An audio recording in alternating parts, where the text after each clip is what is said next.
Hey guys, it's Carla here. Hope you're all doing well. Hope you've all had an amazing week 9. We are getting right to the pointy end of our 10-week shred, and I wanted to jump in and just run through a few things.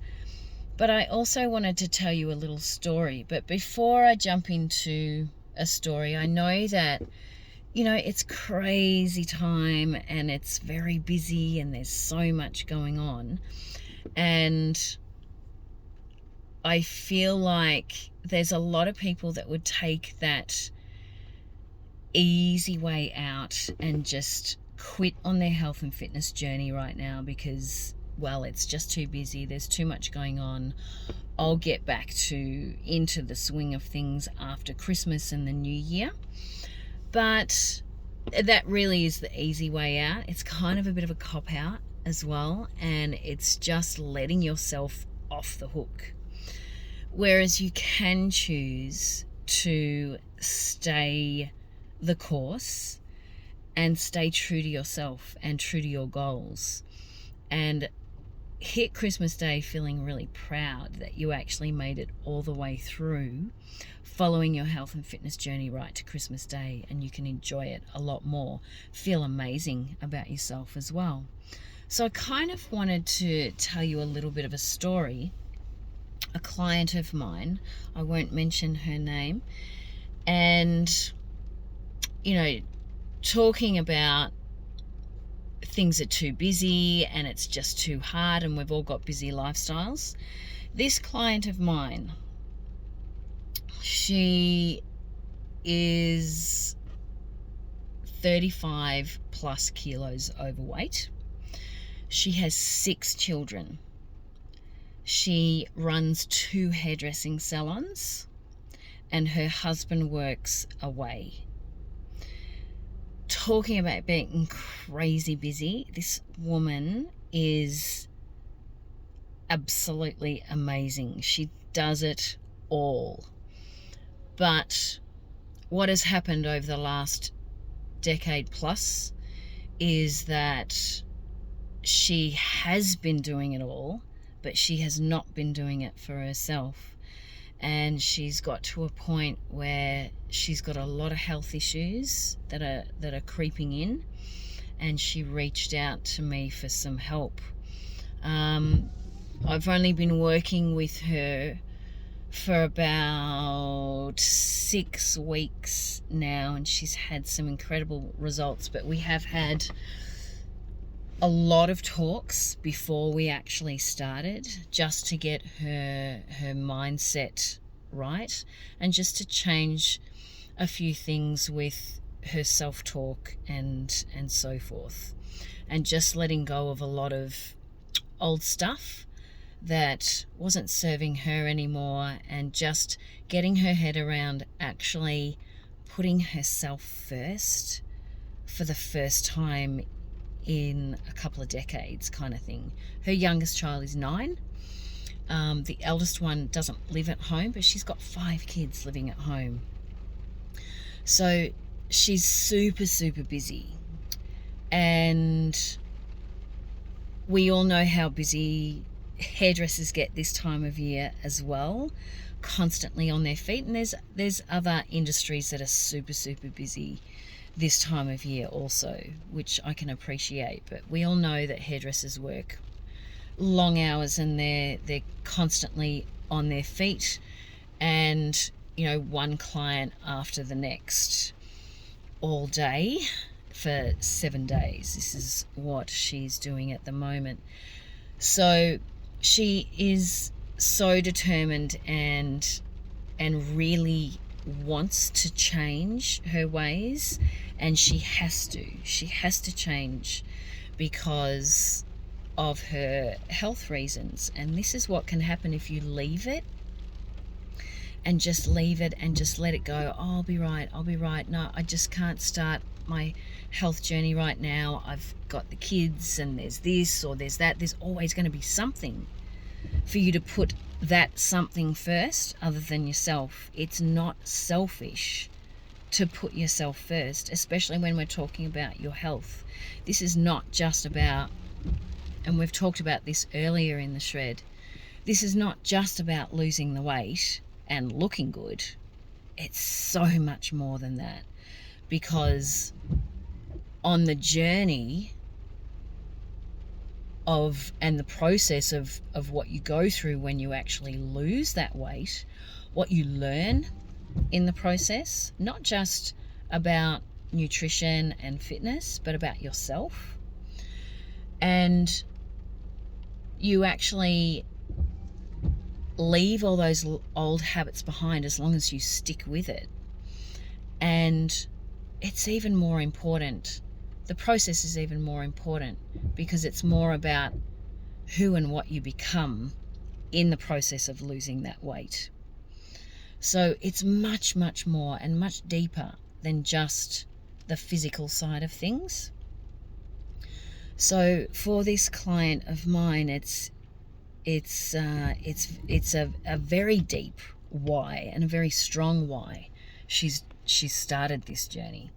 Now, she has actually dropped 12 centimeters off her waist in the last 6 weeks and going strong. But it, we've had quite a few chats because it's getting super busy with work and she's finding it really difficult. And she can't actually sit down and have a meal. She can't actually stop, 2-3 times during the day to sit down and actually eat. So I'll tell you what we've done for her, and this is how you can totally make things happen on your terms. And if you want it bad enough, you can make it happen. So she has got her Tupperware container with lots of different compartments. So she's got carrot sticks in one compartment. She's got 2 or 3 boiled eggs in the next. She loves the chicken burgers that you get from Woolworths or Coles, and she cooks them up and cuts them in half. So she takes a couple of those, cuts them in half, puts them in another compartment. She's got a bigger compartment or another sort of Tupperware container where she has her lettuce and her spinach. Then she has in the big compartment container, what else has she got? She's got low-fat cheese slices. So 2 or 3 slices of low-fat cheese, and she cuts them in half. She's got cucumber, tomato, and I think that was it. So what she does and what we sort of proposed for her is that when she goes into the back room to mix some colour, just take a little bit of extra time, just an extra minute before you mix the colour.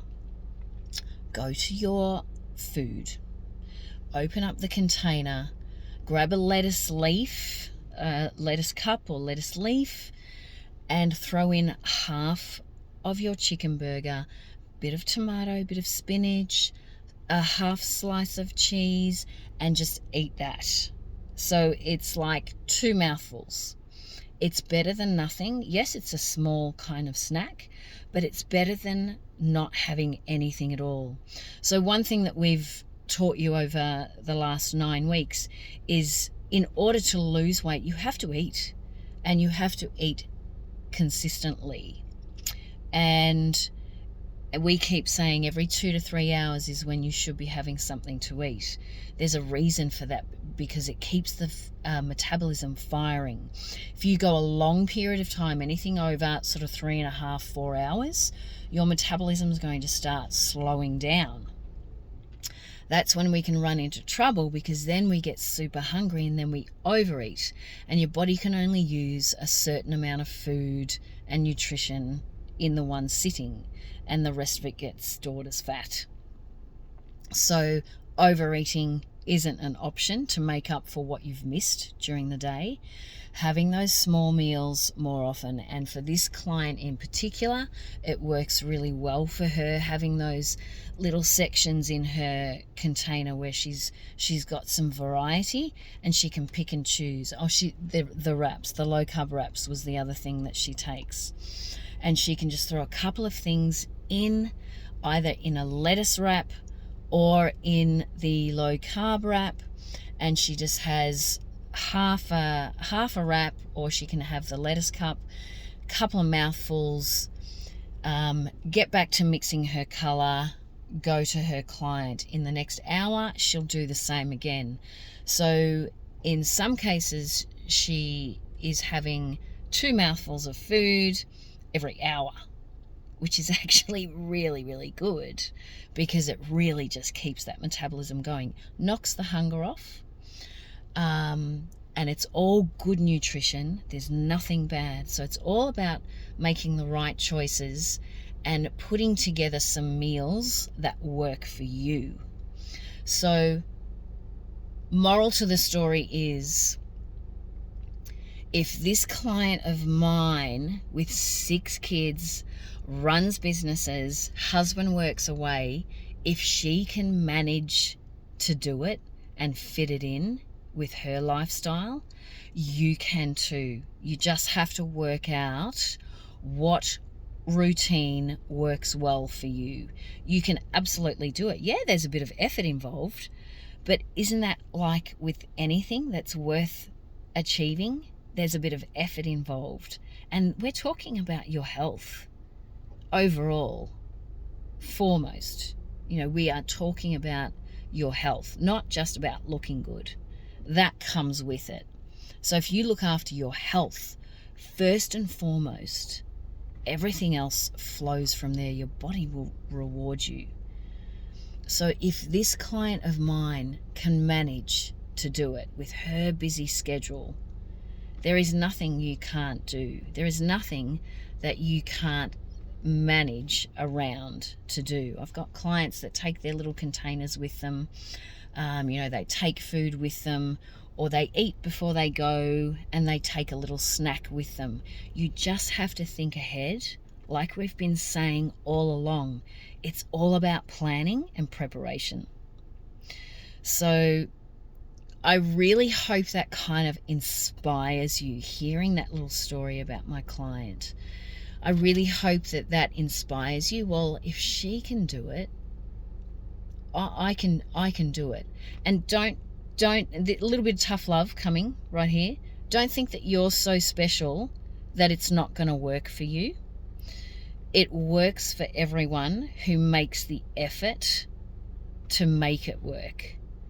So it doesn't matter what schedule you've got. I've got clients who are paramedics and they do night shift, or they work out on big machinery, in the night, and their daytimes they sleep. It's just a matter of working out a routine that works for you, and it takes some effort and it takes some planning. But my client, the hairdresser, how good is she going to feel coming into Christmas Day, knowing that she has broken the mold of what she has done the last few decades. She has broken those old habits. She's broken the back.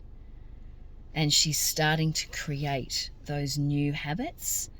And it's just what she does now. We're only 6 weeks in for her, so it's still early days. But if she's managing to do this, and she has the mental fortitude to do this during this busy time, she will do it in the non-busy time as well. So you can too. You absolutely can. You just have to make the choice that your health is important to you. There's my little pep talk. I really hope that helps to kind of give you that extra boost, and during this busy time, and to know that it can be done. You don't have to just quit, take the easy way out and say, well, I'll just start again after Christmas. You can keep going. You absolutely can, and really minimize the damage that's done over this festive season. So enjoy your weekend, guys. Week 9. Next week is the last week.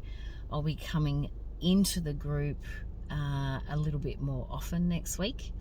So you'll be seeing this face a little bit more, and giving you some pep talks and so forth coming into Christmas weekend. Have a great weekend. I really, really hope that hits a chord with some of you, and I'll see you in the group.